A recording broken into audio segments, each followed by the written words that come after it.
All the guys on campus said the Ice Queen was trying to get with me. Every morning, she brought me breakfast right on time.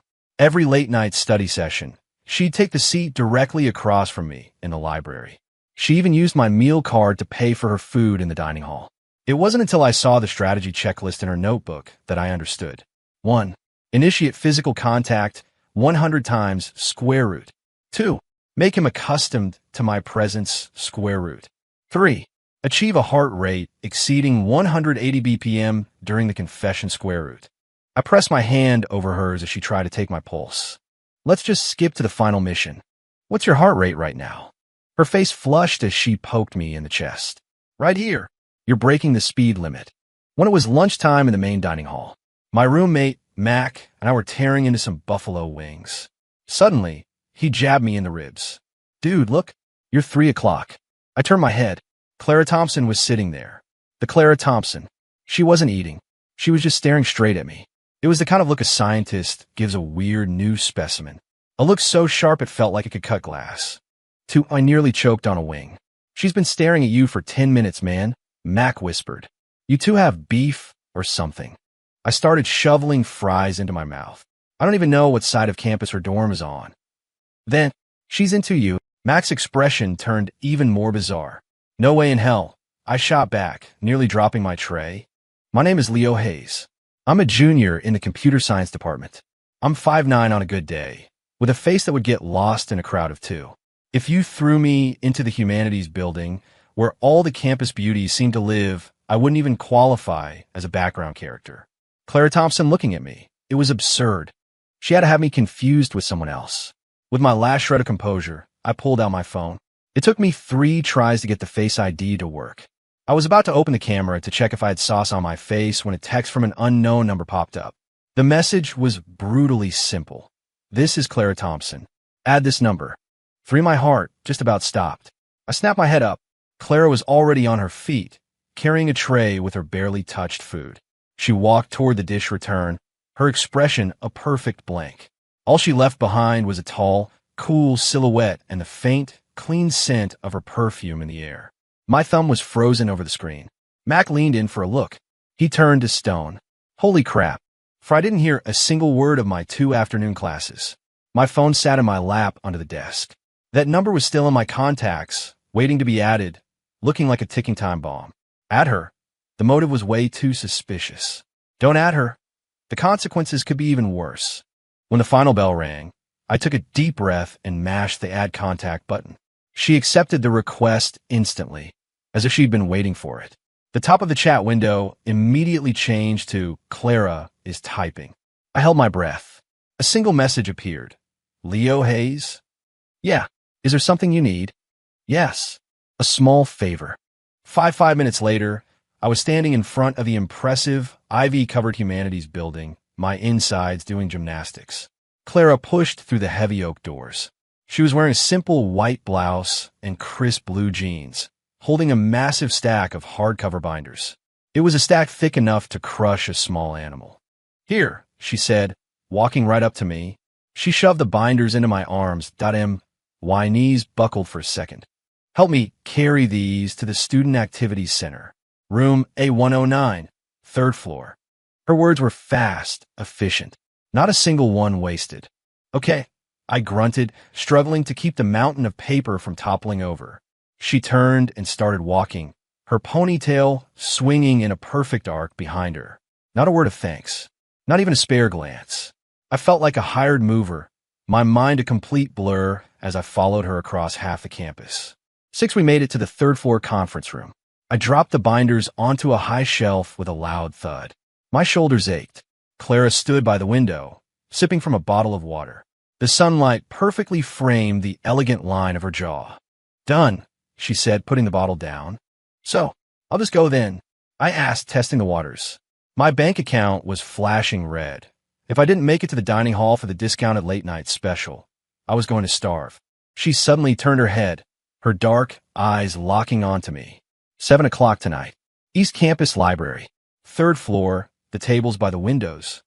It was an order, not a request. Huh, I was completely lost. Save me a seat, she said with a slight tilt of her head. It gets too crowded. I don't like fighting for a spot. Oh, my body responded before my brain could process it.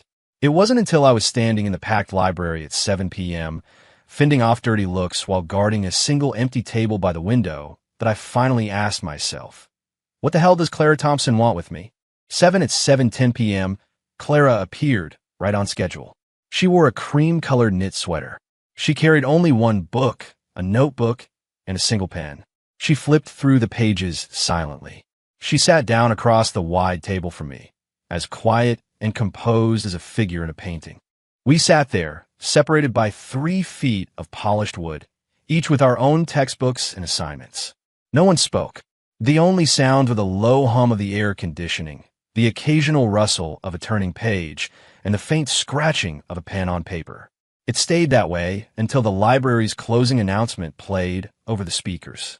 She closed her book and packed her bag with practiced efficiency. Leaving, she said, standing up. Oh, I replied, scrambling to gather my scattered calculus worksheets. We walked out into the cool night air. Under a lamppost, she paused briefly. See you tomorrow. Before I could even process it, she turned and walked off toward the women's dorms, a completely different direction from mine. I just stood there as the night wind rustled the leaves above me. See you tomorrow. What did she mean? 8 the next morning at 7 a.m. sharp. A violent pounding on my door woke me from a dead sleep. Leo, get your ass out here, man. Mac yelled from the hallway. I stumbled to the door, my hair a tangled mess. Mac was standing there with a bagel in one hand and a coffee in the other, his eyes wide with disbelief. Downstairs, now. The high and mighty Clara Thompson is asking for you. I ran so fast when my slippers flew off. I burst through the main doors of the dorm, and there she was. In the pale morning light, Clara was standing there in a clean white tracksuit, her hair pulled back in a high ponytail. At her feet was a huge, bulging grocery bag. Every guy walking past was doing a double take.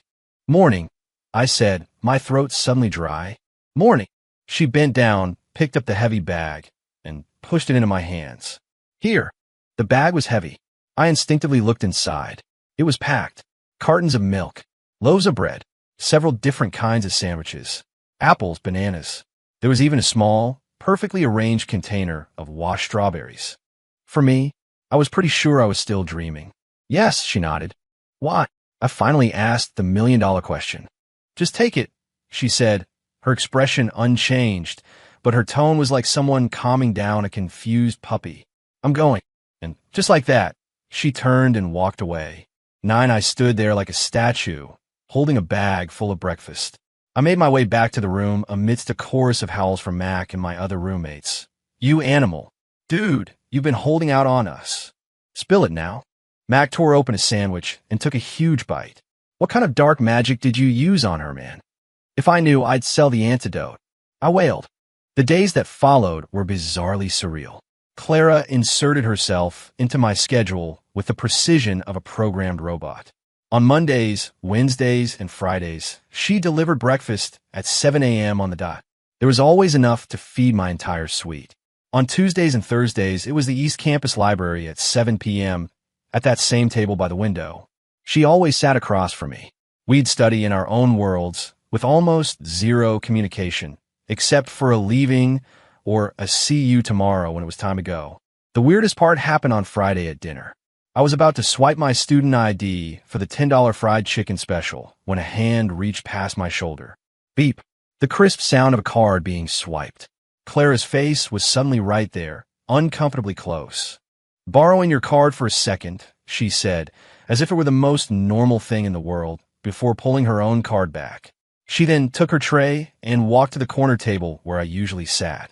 By the time I got my food and walked over, the seat across from her was empty, waiting, like it was reserved. 10. Dude, she's totally into you, Leo, my man, Max said, stabbing his mashed potatoes with a fork, his heart clearly broken. It couldn't be more obvious. Into me, I almost choked on my own spit. I wouldn't believe that if you paid me. What else could it be? Max started counting on his fingers. She brings you food. She studies with you. She pays for your dinner. It's an investment, laying the groundwork.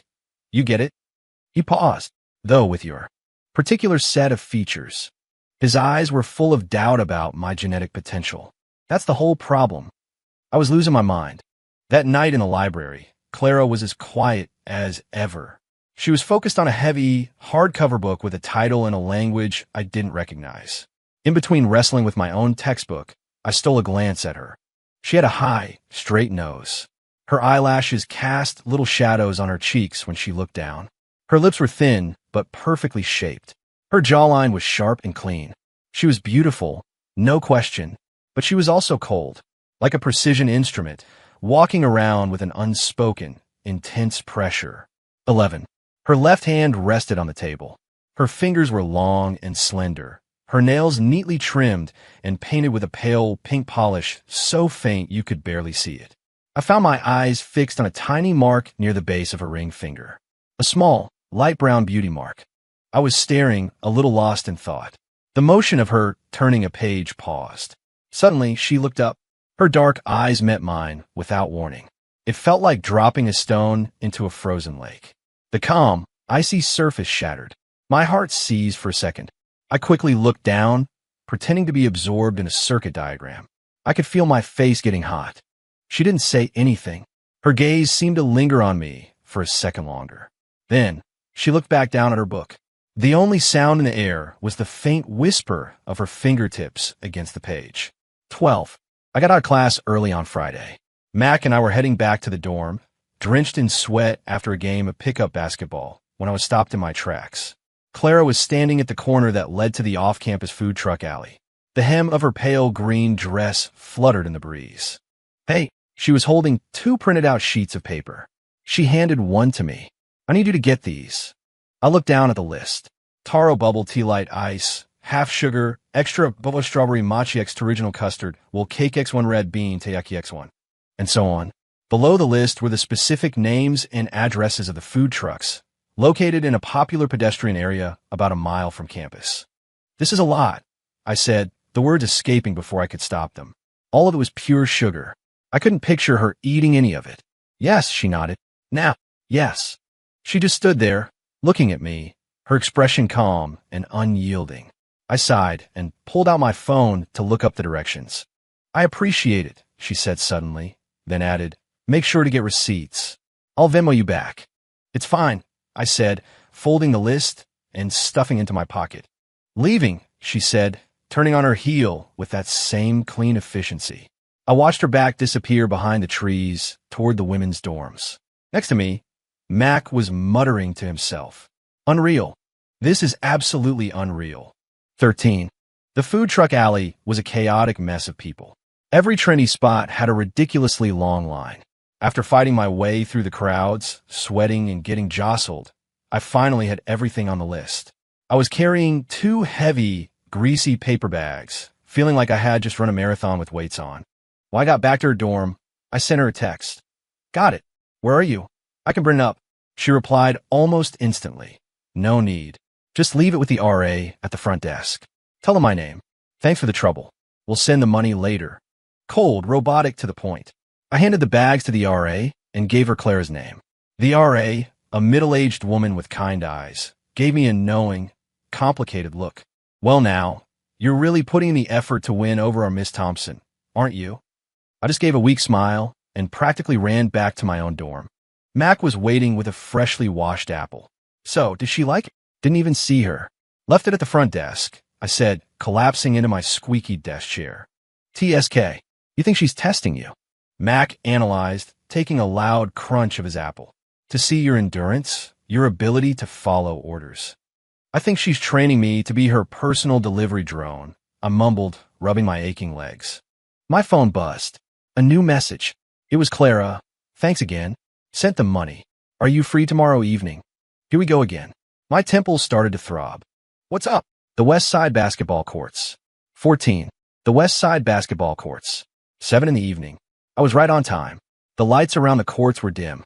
I saw Clara from a distance, wearing a light blue hoodie. She was holding a beige tote bag and sitting on an empty, tall referee's chair at the edge of the court. Her long legs were slightly bent, and she was quietly watching a group of biology majors play a pickup game. She looked completely out of place amidst the loud, chaotic energy of the court. Hey, I said, walking up to her. She turned her head, and for a split second, a strange emotion flickered in her eyes. You're here. I had no idea what was going on. You wanted me to watch the game with you? Yes, she nodded. She pointed with her chin to a spot on the ground about 10 feet away from her chair. The item is over there.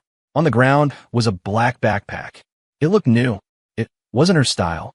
I need you to get it for me, she said. Get the bag. I was more confused than ever. Correct. Her gaze drifted back to the game. That bag. I confirmed. Yes. I walked over and picked up the backpack. It was heavy. Okay, got it. Now what? But she didn't say anything else. She just sat there on her perch, staring blankly at the running, jumping figures in the distance. Several minutes passed. A few people walking by gave us curious looks. The silence was getting weird. I tried again. Clara, this bag. She finally seemed to snap out of it. Her eyes fell lightly on the bag in my hand. Oh, you can just put it back where you found it. Like a puppet, I walked back and placed the bag on the ground. Her eyes were fixed on my face for a few seconds, as if she were studying a difficult problem. Then she let out a soft sigh. All right, thank you. And then, I was just standing there like an idiot. You can go, she said, hopping gracefully off the high chair. She landed without a sound, the hood of her sweatshirt bouncing slightly. 15. That's it. We're just leaving? I was completely bewildered. Yes, that's all, she said, brushing some dust off her sleeve. We walked side by side away from the dimly lit courts. She didn't walk fast, keeping about a shoulder's width of distance between us. Our long shadows stretched and shrank under the streetlights. Neither of us said a word. We walked all the way to the fork in the path where the men's and women's dorms split off. She stopped. Tomorrow afternoon. It was another command. I was starting to get used to it. What time? 3 o'clock. The small auditorium in the humanities building. What's happening? The humanities department is having rehearsals for their art showcase. They're short on stagehands, she said, hesitating for a fraction of a second. You're strong. They need help moving set pieces. The prop boxes are heavy. Can you do it? More heavy lifting. I could already feel a phantom ache in my shoulders. But I nodded anyway. Sure. Thanks, she said, adding 2 extra words this time. She turned and walked toward her dorm. 16. I dragged my feet back to my room. Mac was waiting, his face alight with curiosity. So, how was the basketball court date? Total vibe, right? Date my ass. I grumbled, pushing his face away.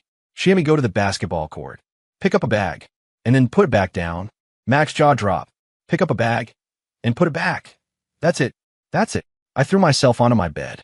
Brilliant. Mac gave me a thumbs up, his expression growing more conspiratorial. It's psychological warfare, my friend. To keep you guessing, to make you wonder. The mind games, man, she's playing at a whole other level. I pulled the covers over my head in despair. The next afternoon, I was backstage at the Humanities Auditorium. The narrow hallway was dimly lit and cluttered with junk. Gritting my teeth, I helped 2 other guys I didn't know haul a massive, ridiculously heavy velvet-covered set piece across the floor. My back was about to snap. A few girls in various costumes were nearby, taking inventory of props and chatting quietly. One of them kept glancing over at me. That's him? A girl with short hair whispered. Uh-huh. Another one, who was wearing a pair of bunny ears, nodded. Her eyes were filled with unconcealed amusement. Clara's taste is certainly minimalist. I heard she's been bringing him breakfast for a month. And the whole library study buddy thing, for real.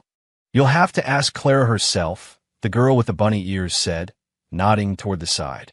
Clara was standing about 10 feet away. The cold overhead light hit the side of her face.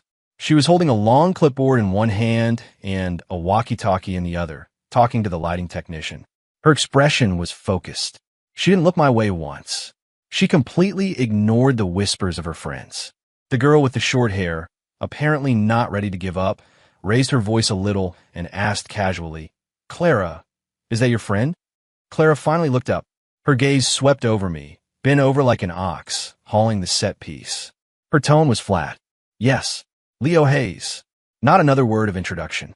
No emotion at all. Then her eyes moved away just as quickly, as if I were just another piece of useful furniture backstage. She went right back to her conversation with the lighting crew. I put all my strength into moving that giant wooden panel into place. My back was soaked with sweat, and for some reason, My heart felt like it had been coated in a thin layer of dust. "Take 10, someone yelled from the control booth. I leaned against a stack of empty prop boxes, trying to catch my breath, and chug from a water bottle. A flash of pink bounced toward me. It was the girl with the bunny ears. She had a bright, overly enthusiastic smile on her face and was holding a cup of peach iced tea with a straw already in it. "Hey, you're Leo, right? Thanks so much for your help." Her smile was blinding. "This is for you." I instinctively took a step back, a little thrown by her sudden friendliness. "Thanks, but you don't have to. I have water." "Oh, don't be silly." The bunny-eared girl shoved the drink into my hand. "Our Clara is counting on you." She suddenly stood on her tiptoes and leaned in close to my ear. "Hey," she whispered conspiratorially. "Can I let you in on a little secret?" Her warm breath tickled my ear, smelling faintly of fruit candy. I was completely uncomfortable but stood frozen. "What?" Her eyes curved into mischievous crescents. Her voice dropped even lower. "You know, you're our Clara's test subject number 1. "Test subject?" I froze. That vague feeling of annoyance I'd been having was instantly replaced by curiosity. "What do you mean?" "Shoo," she said, pressing a finger to her lips and glancing over at Clara, who was now talking to the stage manager, to make sure she wasn't listening. Then she winked. "Look, our Clara is gorgeous, no doubt about it, right? But she's never actually been in a relationship. All theory, no practice. You know," she made a face. "And she's stubborn. She said she can't go into the real thing without experience, worried she'll screw it up. So she decided to find a reliable subject to practice on." She held up 3 fingers in front of my face. "It's a clear, 3-step method. Step 1. Appear in the subject's life with high frequency to establish presence until it becomes routine. Step 2. Create occasional, incidental physical contact to close the physical distance and build a foundation of familiarity. And Step 3. She giggled. "Well, that's the big one. Precise stimulation to push things past the breaking point, you know. Create a few heart-pounding little accidents." She patted my shoulder. "So, do a good job, okay? Don't let Clara's scientific experiment go to waste." And with that, she hopped away like a real rabbit, leaving me alone in the dim backstage light. The cold, unopened cup of iced tea was still in my hand. Condensation dripped down the side, cold and sticky against my fingers. My head was buzzing. Test subject number 1. A 3-step method, a scientific experiment. My chest felt heavy, like it was stuffed with a waterlogged cotton ball, cold, heavy, and suffocating. The noise and chaos of the backstage area seemed to be coming from behind a thick wall of glass. I looked at Clara's cool silhouette, standing in the light. The spotlight traced the line of her straight back and focused profile. She was undeniably beautiful, and I was just a component operating according to a plan, a background prop for her to record data for her practical research. Mac's thoughtless jokes suddenly felt like tiny needles. My phone vibrated in my pocket. It was a text from her. "There's another set of speakers by the west entrance of the auditorium that needs to be moved. Thanks." Not even an emoji. It was like a system command. I took the unopened cup of iced tea, still beating with cold sweat, and shoved it into a nearby trash can. It made a dull thud. For the next few days, I started actively avoiding her. I'd wait an extra 10 minutes before going downstairs for breakfast. As expected, Clara wasn't there. The heavy bag of food was left with the RA, who told me, "Try not to be late next time, dear." At 7 in the evening, I went to the old, slightly run-down library on the north side of campus. It was quieter and less crowded. I didn't get a single message from her all night. On Friday, in the dining hall, I took my tray and deliberately walked past our usual corner, squeezing into a noisy table in the middle of the room. Suddenly, a hand tapped my shoulder. Not too hard, not too soft. I instinctively turned around. Clara was standing behind me, holding a tray with a small portion of sweet and sour pork, something I'd never seen her eat, and a carton of yogurt. "Why are you sitting here?" she asked, her brow furrowed slightly. "It's lively," I mumbled, sliding my tray over to make some room for her in the noisy, crowded space. She placed a carton of yogurt on the corner of my tray. "Here," she said flatly. Then she turned and walked away. Monday morning, second period. Data structures. I was slumped over my desk in the back row, trying to sleep off a weekend of late-night gaming. In a half-conscious daze, I felt someone sit down in the empty seat next to me. They brought a familiar, faint, clean scent with them. My eyes shot open. All sleepiness vanished. I sat up straight. Clara was actually sitting next to me in the aisle seat. On her desk was a data structures textbook that had absolutely nothing to do with her major. Clara, my voice was raspy. Everyone around us, including the old professor fiddling with the projector at the front of the room, turned to stare. She turned her head, her expression unreadable. "The water is out in the humanities building," she stated, as if reporting the weather. "I came here to study." She didn't have a notebook. She didn't have a pen. All she had was this textbook, which she'd apparently borrowed from some random freshman. She opened the book to the title page. The name, Mark Johnson, CS Class of 27, was scrawled across the top. Her pale fingers rested on the edge of the page, her posture poised and casual, as if this were the most normal thing in the world. She completely ignored the whispers and stares from the rest of the class. I was so tense, I couldn't focus on a single word of the lecture. The professor was talking about Stack Overflow. Clara's finger traced idle patterns on the blank margin of the borrowed textbook. The bell finally rang.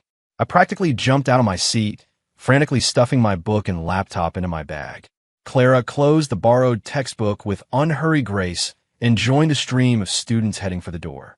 Just as we were about to exit the classroom, she paused. In a single, fluid motion, before I even knew what was happening, she leaned in. Her cool fingertips brushed against the back of my hand as she casually pushed the sleeve of my hoodie, which had slipped down, back up to my elbow. The soft sound of fabric sliding. The touch of her skin was as light and as fast as her movement. It was there and gone in an instant. It was as natural as brushing a piece of lint off a sleeve. "Your sleeve," she said, her voice perfectly calm. Then, as if nothing had happened, she walked out of the classroom. I was left frozen in the crowded doorway. The small patch of skin on the back of my hand where her fingers had touched tingled with a strange, lingering warmth, like it had been zapped by a faint electric current. That sudden, fleeting moment of physical contact was like a stone dropped into a still pond. It wasn't a huge splash, but it sent out silent, ever-widening ripples through the rest of my day. That evening in the dining hall, I stared down at the eggplant on my plate, but all I could see was that moment from class replaying in my head. The faint, clean scent of soap as she leaned in. The electric jolt of her cool fingertips on my skin. The completely unfazed look in her eyes. Clink! The sound of my fork hitting the floor snapped me back to reality. As I bent down to pick it up, I caught a glimpse of something out of the corner of my eye. 2 tables over, at a table by the window, Clara was sitting alone. Her food was untouched. She held her fork in her right hand, while her left arm rested casually on the edge of the table, propped up on a book. Her gaze wasn't on the book. It was fixed on her own left wrist. She was wearing a simple, white fitness tracker. A tiny blue light pulsed quietly on the small square screen. It looked like it was silently calculating some important cosmic measurement. Her fingertips traced the edge of the screen, her eyes glued to the flickering numbers. She was so focused, you would think she was staring into a constellation of stars, not a cold digital display. Was she taking her pulse? Monitoring her heart rate? The voice of her friend, the one with the bunny ears, echoed in my head. Test subject. 3-step method. I shot up straight, my plastic fork now slightly bent from my grip. Whatever fragile thing had been stirred up by that brief touch sank back down, landing hard and heavy at the bottom of a cold, dark pit. Test data. All she needed was clean, recordable data that would serve her so-called practical application theory. As for how I felt, it probably mattered about as much as a blinking indicator light on a piece of lab equipment.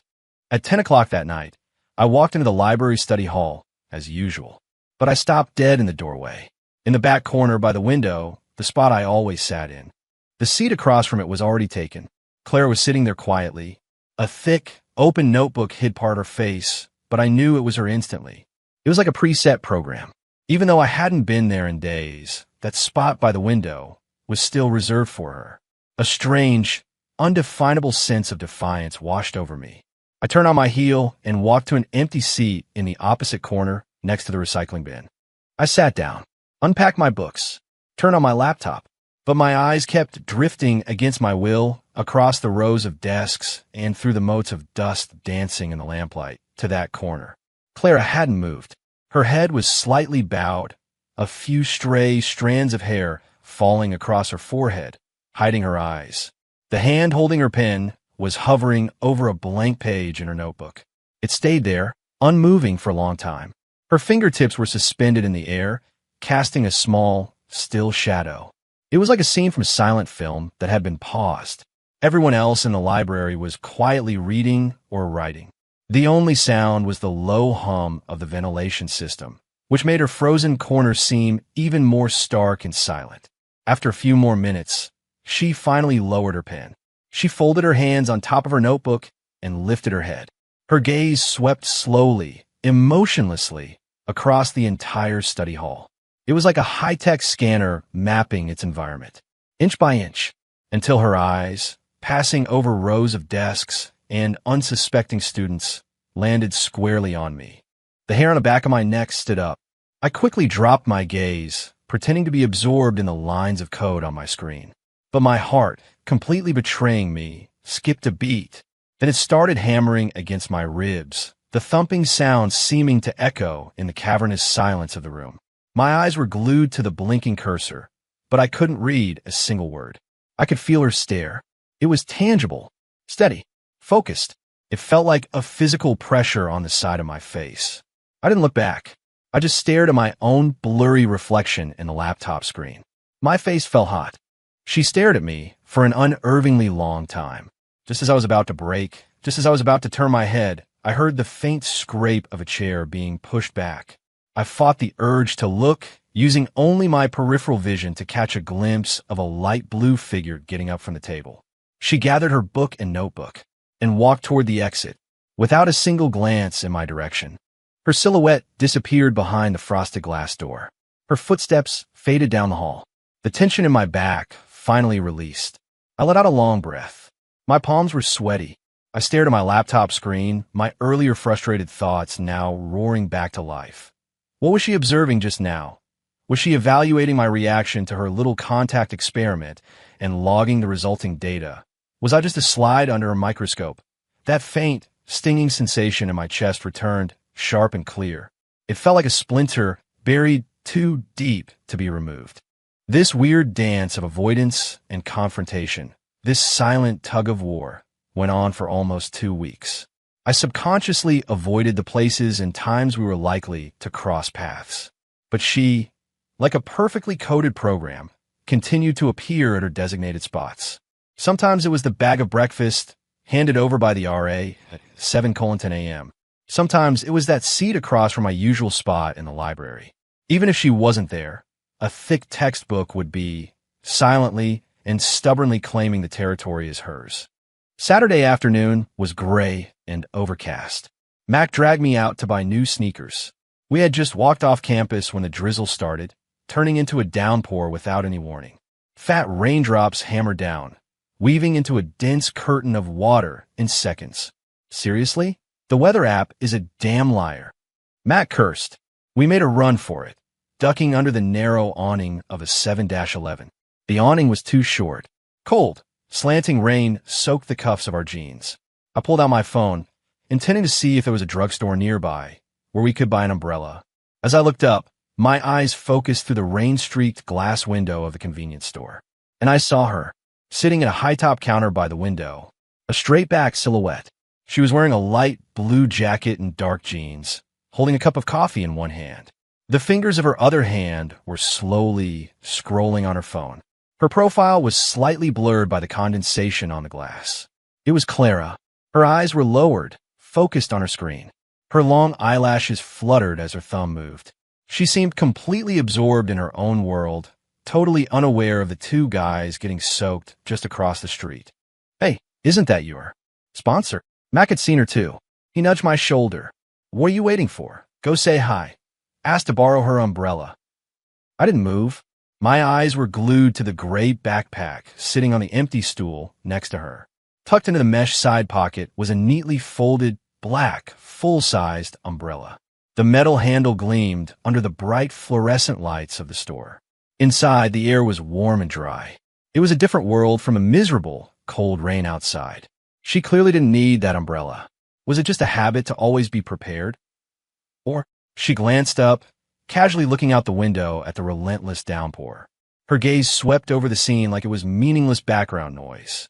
She looked away without a moment's hesitation, her attention returning to her phone. She didn't even pause on the miserable, shivering figures across the street. It was as if a thick, impenetrable barrier separated her bright, dry world from ours. She took a slow sip of her coffee, looking completely relaxed and comfortable.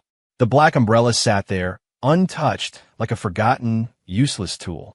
Mac was still talking. "Go on, man. Ask her. It's better than getting pneumonia out here." I tore my eyes away and looked down the street in the other direction, toward the gray buildings that were blurred into a single mass by the rain. "Forget it. The mall is just up ahead. We can run for it. They sell umbrellas there."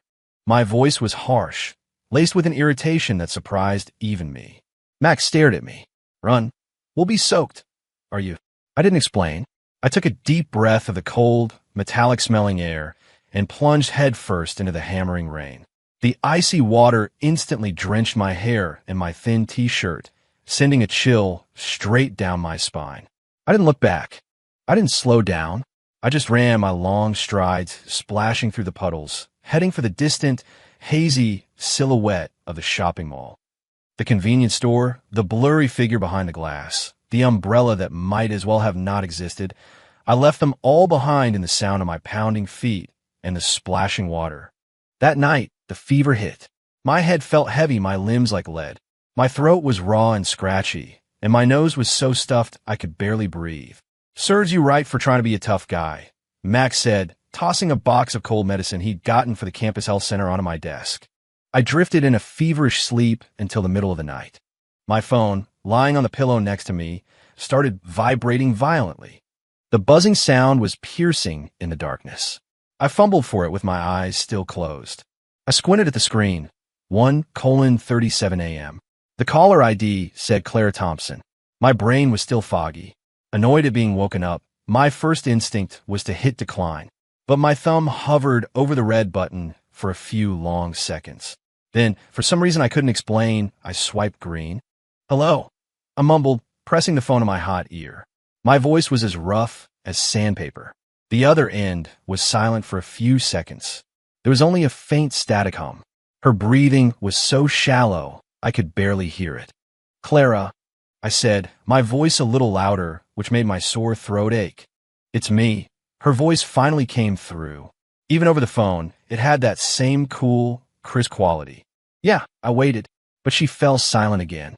Her breathing seemed to get just a little heavier. "Is there something you need?" I pushed, fighting the headache and the dizzying fog in my brain.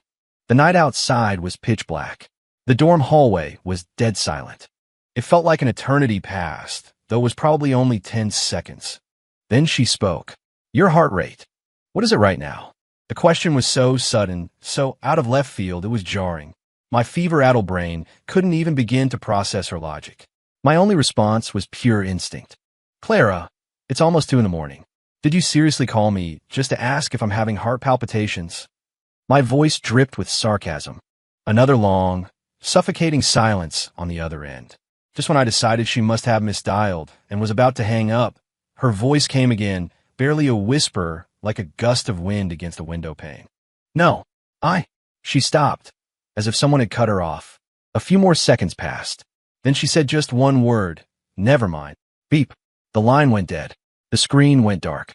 The room was silent again, except for my own ragged breathing and the sound of the wind outside. I held the cold phone in my hand. My head hurt even more. None of it made any sense. As dawn broke, the fever felt worse. I dragged myself out of bed to get some water and take my medicine. The booming voice of our RA echoed down the hall. "Room 603. Is Leo Hayes in 603 there? You've got a delivery." I leaned against the door frame as I opened the door. The RA was holding a heavy, insulated tote bag. "Here, your girlfriend dropped this off downstairs first thing this morning. She said to make sure you had it while it's hot." The bag was firm and warm to the touch. I frowned and unzipped it.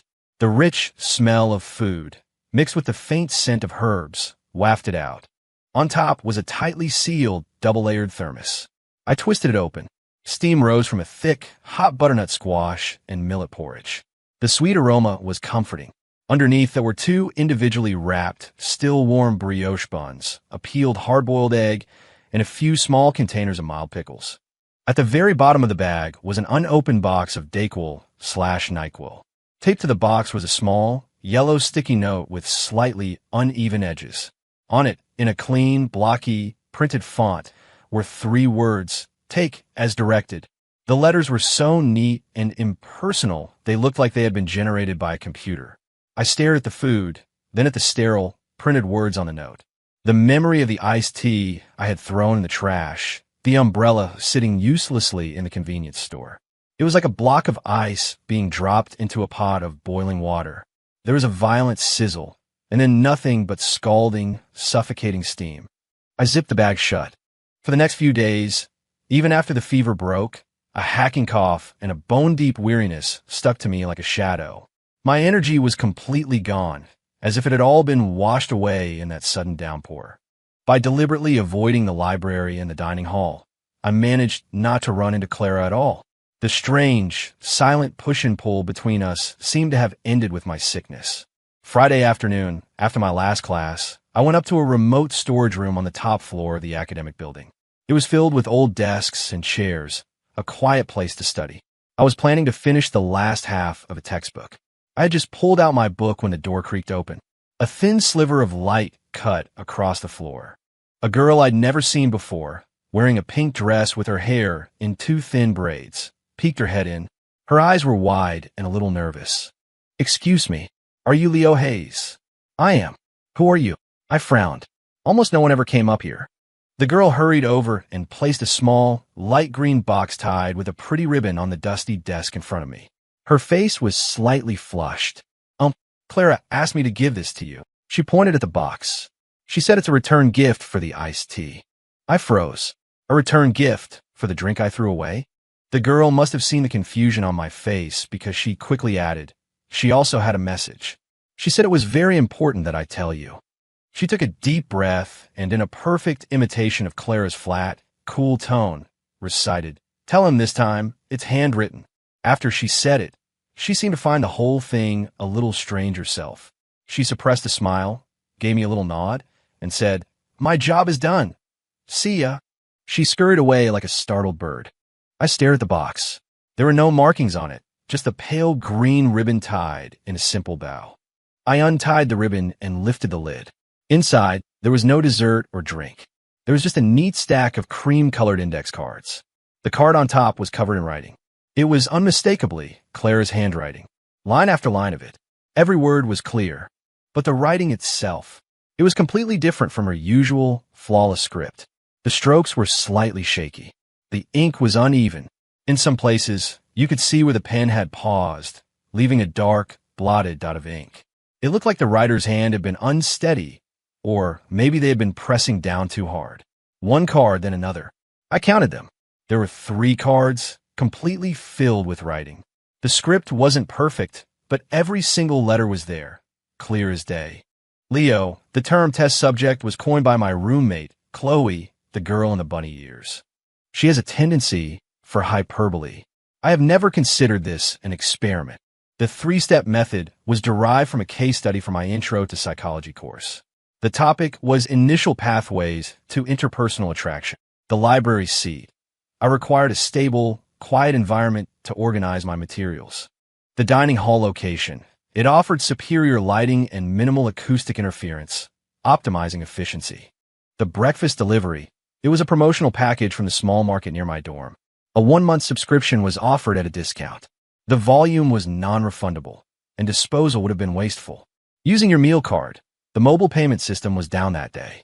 The cost of the meal was returned to your student account via the campus transfer system, plus a 10% stipend for the inconvenience. A screenshot of the transaction is attached. The shopping and equipment tasks. These were calculated with fair compensation in mind, either monetary or an equivalent value exchange. The input and output were balanced. The basketball court incident. My log showed that our physical proximity had been under the standard social distance of 50 centimeters for a cumulative 3 minutes and 28 seconds. I required more contact data to refine the core model of my elective thesis. The sleeve adjustment in the library. This was an attempt to learn and implement an effective nonverbal bridging signal via physical initiation. The goal was increased efficiency, not emotional disruption. The attempt is currently classified as a failure. The umbrella at the convenience store. By the time I left the premises, you were no longer at the location. I was able to ascertain your new coordinates at the mall via a social media post from your roommate. The umbrella's mass-to-utility ratio exceeded the threshold for necessary carry. It possessed no strategic value at that moment. Based on the above, all actions related to my 3-step strategy practical application were focused exclusively on quantifiable data analysis.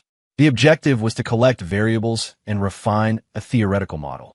The correlation to you as a specific, targeted individual was 0. Regarding the late-night phone call, I apologize. The improper timing of the communication attempt clearly resulted in a negative interference. My initial impetus was the detection of your absence from the fixed library coordinates for a period exceeding 72 hours. This data anomaly triggered an alert. A query of the public-facing campus transaction log revealed your purchase of acetaminophen and a multi-symptom cold relief product at the health center. A projection of potential physiological changes was made based on the product's active ingredients. Considering previously recorded instances of your delayed reaction times in the library, I attempted to understand the predictable impact of non-academic setting acute health events on subsequent behavioral patterns. The choice of a handwritten card as a return gift was based on Chloe's assertion regarding the threshold of perceived sincerity in external communication formats. I must recalibrate my preliminary assessment of the relationship between information delivery medium and credibility reception coefficient. Sincerely, Clara Thompson. At the very bottom of the last card, in tiny letters, she had added one more line. Handwriting duration, 1 hour, 52 minutes. Penmanship deviation from baseline exceeds acceptable tolerance. Will adjust postural support for future attempts. 3 cards covered in text. The writing was far from neat. There were even words crossed out and rewritten. The tone was still that of a cold, clinical analysis.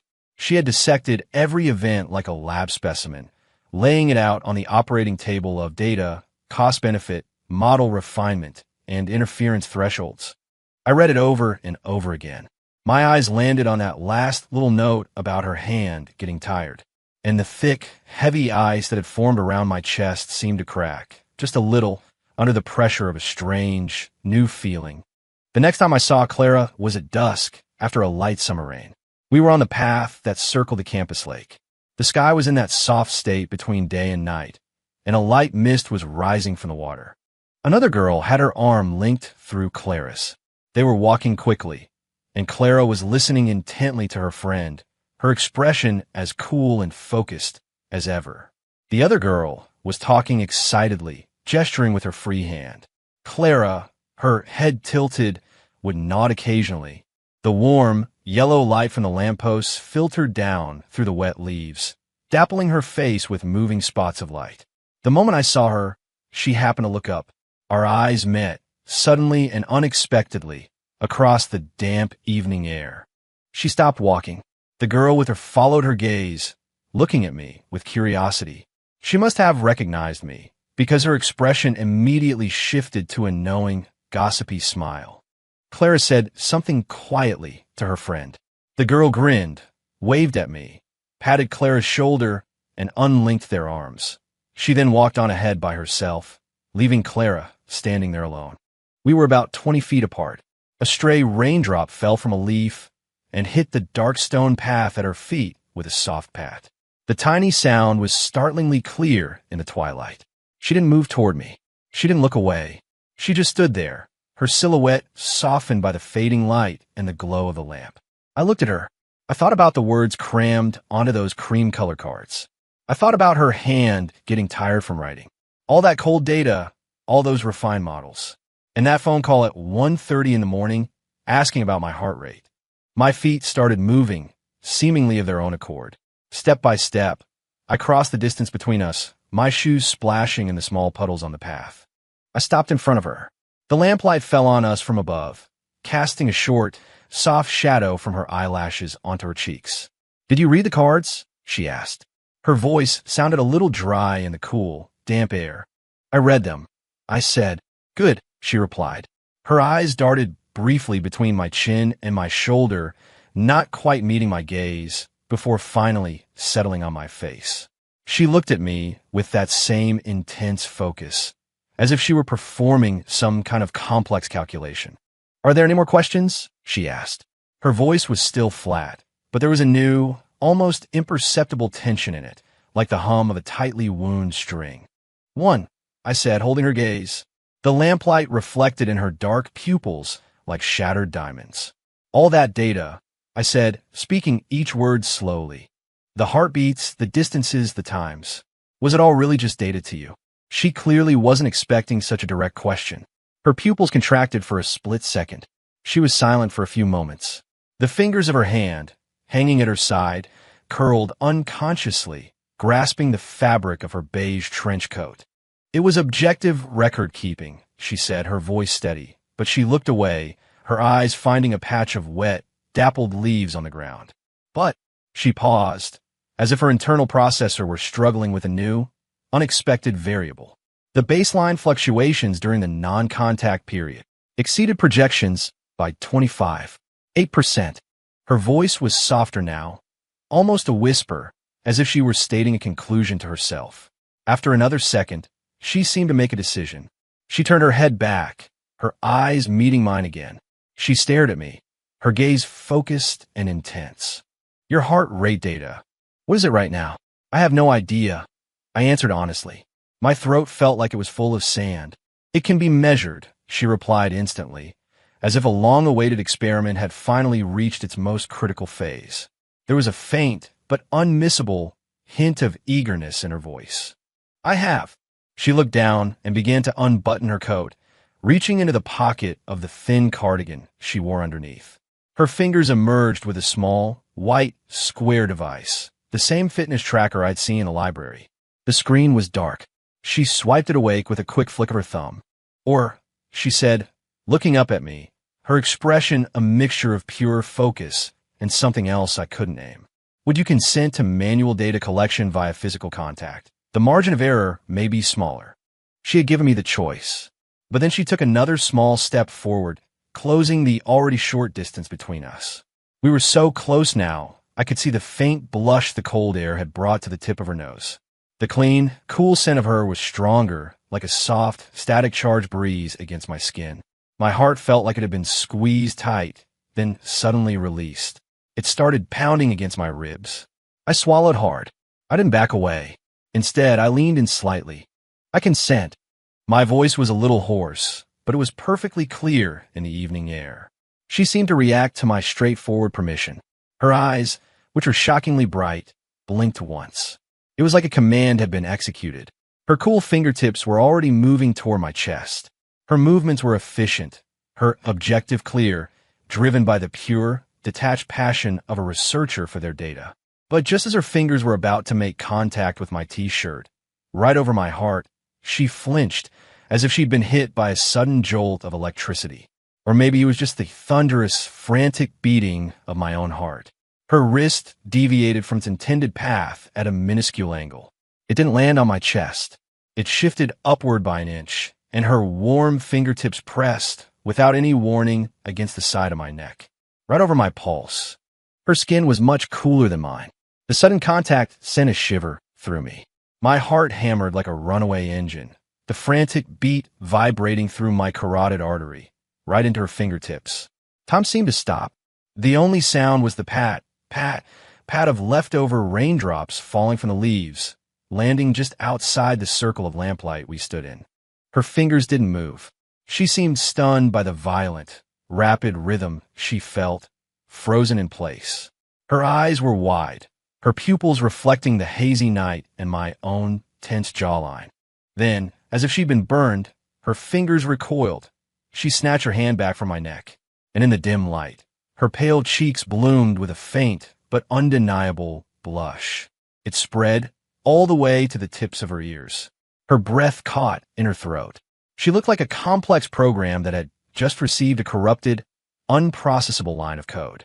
The data stream was jammed. That suspicious blush on her cheeks deepened. She pressed her lips together. But then her hand, which had dropped to her side, lifted again. This time, there was a stubborn determination in the movement. Her fingertips, trembling slightly, recalibrated their trajectory and aimed with unwavering resolve for my heart once more. Her movement was fast, almost desperate. The soft pads of her fingers pressed through the thin cotton of my t-shirt, landing precisely on the left side of my chest, right where the frantic beating was the strongest. Thump! It felt like an invisible fist had slammed into my sternum. And then the frantic pounding got even faster. Through the thin layer of fabric, the warmth of her hand and the violent thudding of my heart were transmitted without any barrier. It was so clear it was breathtaking. Her fingers seemed to be pinned there by the force of it, unable to pull away. Her eyes were wide, reflecting the warm glow of the lamp above and the soft mist rising from the lake behind us. All the detached, cool, data-driven control was gone. All that was left was a pure, overwhelming, helpless astonishment. And maybe just a hint of the soft, flowing current hidden beneath a frozen lake. Time stretched on, the silence broken only by the roaring in my ears. The fingers pressed against my chest curled slightly, a tiny tremor running through them. She lifted those clear, dark eyes and looked straight into mine. Her voice, when she spoke, was as soft as a raindrop in the night wind, a fragile, careful confirmation, right here. Her cool fingertips pressed just a little harder, as if to feel the rhythm that was about to break through my ribs. Are you breaking the speed limit?